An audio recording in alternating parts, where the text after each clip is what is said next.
Hey guys, তো কেমন আছো তোমরা সবাই? আমি আলামিন তোমাদের সবাইকে ওয়েলকাম করছি রাইট রিয়াকশন ইউটিউব চ্যানেল থেকে। তো আজকে চলে আসলাম ছাওয়া নামক একটা মুভি, যেটা স্টার কাস্ট ভিকি কৌশল, রশ্মিকা মান্দানা, অক্ষয় খান্না, এই মুভির স্টার কাস্ট। তো মুভিটার ট্রেলার রিলিজ হয়েছে, তো টিজার নিয়ে আমি কথা বলছিলাম না, তবে ট্রেলারটা আমি দেখার পর আই এম ইমপ্রেসড।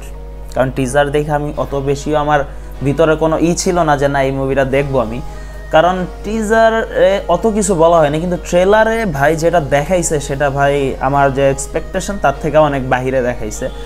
এখন এই মুভিটা হইতেছে ছাওয়া নামক একজন যোদ্ধা, যে নাকি এই যখন মুঘল আজম যখন ছিল, অরেঞ্জেব যখন ছিল, যে ইন্ডিয়া শাসন করত, তখনকার সময়ের একজন যোদ্ধা যে নাকি বিরোধ করছিল, তো তার সময়কার স্টোরি এটা।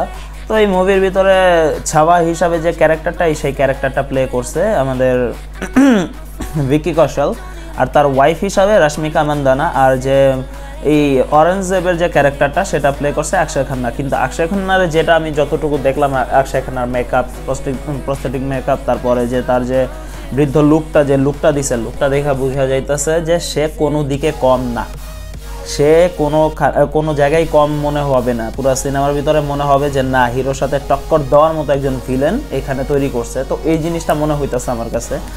আর যে রশ্মিকা মান্দানার যে ক্যারেক্টারটা, সেই ক্যারেক্টারটা আমার কাছে ট্রেলার দেখা মনে হইতেছিল যে সেই যে তার যে শ্রীবল্লী যে ক্যারেক্টারটা, সে এখনও পুরোপুরি সেটার থেকে উঠে আসে নাই। এখন ট্রেলারে দেখে আমি অত বেশি মন্তব্য করতে চাইতেছি না, কিন্তু সিনেমার ভিতরে যাতে সে তার এই শ্রীবল্লীর ক্যারেক্টারটা যাতে সে প্লে না করে, তা হইলেই অনেক হবে। এখন যদি সে তার শ্রীবল্লীর ক্যারেক্টার যদি প্লে করা শুরু করে দেয় পুরো মুভির ভিতরে, তাইলে মনে হবে যে গেল সব। তারপরে যে ছাওয়া নামক যে ক্যারেক্টারটাতে, যেটাতে আমাদের ভিকি কৌশল অ্যাক্টিং করছে, ভাই ভিকি কৌশল একজন ট্যালেন্টেড অ্যাক্টর, এটা আমরা সবাই জানি। সে ওই রকম স্পেস পায় না, তো সেই হিসাবে তো কিছু করার থাকে না। তো সে দুইটা মুভিতেই মাত্র স্পেস পাইছিল, দোনোটার ভিতরে একটা তো অলরেডি সুপারহিট, তারপরে এই যে আরেকটা হইতেছে, একটা হয়েছিল ইউরি, যেটা সুপারহিট হয়েছে, তারপরে হইতেছে আরেকটা হইতেছে এইটা।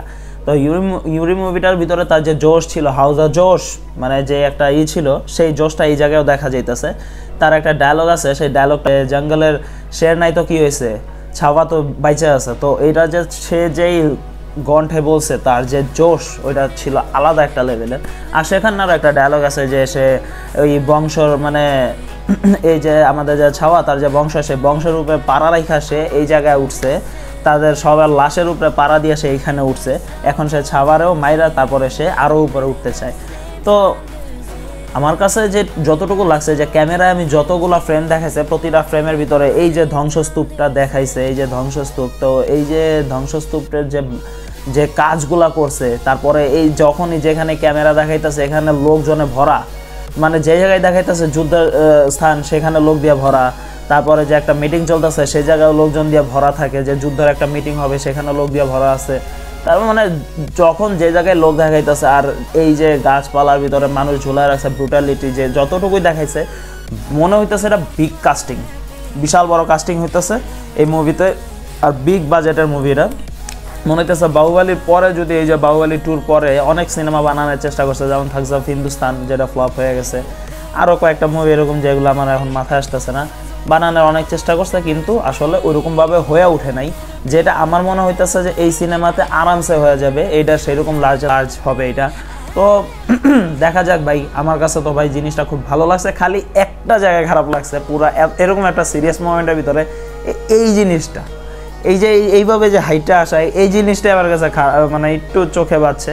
আর আরেকটা জিনিস সেটা হইতেছে যে এই যে সব রকমের লড়াই হয়েছিল, ঠিক আছে, কিন্তু এই যে আমরা যে সিংহের সাথে যে একটা লড়াই থাকে, সেই লড়াইতে অত কিছু না দেখায়, শুধু ওই যে শেষের দিকে এসে দেখা গেছে যে লড়াই করতেছে ওই যে সিংহ, সেই সিংহর দুই মুখের ভিতরে হাত দিয়ে এভাবে দাঁড়ায় ছিল, শুধু ওইটুকু শর্টই যদি দেখায় দিত, এত কিছু না দেখায় ওই শর্টটুকু লাস্টের দিকে দেখায় দিত, সিংহের সাথে আর কোনো লড়াই না, শুধু ওইটুকুই, ভাই ওইটাই একটা এপিক মোমেন্ট থাকতো।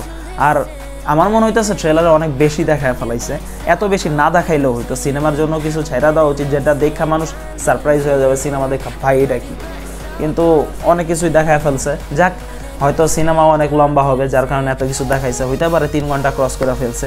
যাক ভাই, আমার তো এটাই মন্তব্য এই ট্রেলার দেখার পর। তোমাদের কার কি মন্তব্য এই ট্রেলার দেখা, অবশ্যই আমার কমেন্ট বক্সে জানাইতে পারো। আর যদি আমার ভিডিওটা ভালো লাগে, অবশ্যই লাইক, কমেন্ট, শেয়ার ও চ্যানেলটা সাবস্ক্রাইব করে বেল আইকনটা ক্লিক করে অবশ্যই পাশে থাকবা। দেখা হচ্ছে নেক্সট ভিডিওতে। ততদিনে সবাই ভালো থাকো, সুস্থ থাকো, নিজের খেয়াল রাখো। আল্লাহ হাফেজ।